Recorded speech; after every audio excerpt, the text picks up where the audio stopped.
অভিনয়ের পাশাপাশি প্রতিষ্ঠান আর পণ্যের প্রচারণায় ব্যস্ততা অভিনেত্রী শবনম বুবলির। সৌন্দর্য সচেতন এই নায়িকাকে কখনো কখনো দেখা মেলে সৌন্দর্য সেবা বিষয়ক বিভিন্ন প্রতিষ্ঠানে।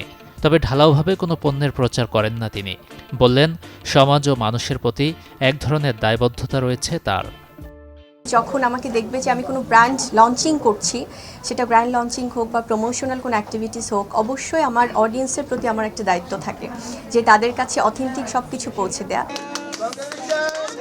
সম্প্রতি রাজধানীর বনানীর বিউটিলজি এস্থেটিক ক্লিনিকে দেখা গেল অভিনেত্রীকে, যেখানে সৌন্দর্যের সংজ্ঞা দিলেন তিনি ভিন্নভাবে। বললেন, বাহ্যিক সৌন্দর্য ফুটিয়ে তুলতে মনের সৌন্দর্যে গুরুত্ব দেন তিনি। যখন সব নেগেটিভিটি ইগনোর করে, অ্যাভয়েড করে জাস্ট পজিটিভ দিকে আসলে ফোকাস করে, সেটাই মনে হয় তার অনেক বড় সৌন্দর্য। তবে যত্রতত্র সৌন্দর্য সেবা নয়, ত্বকের জন্য প্রয়োজন না এমন সেবা থেকেও দূরে থাকার পরামর্শ তার।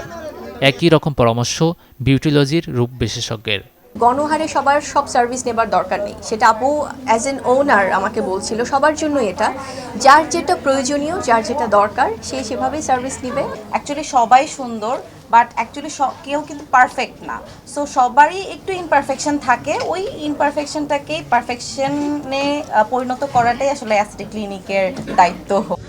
গাজী আনিস, চ্যানেল 24, ঢাকা।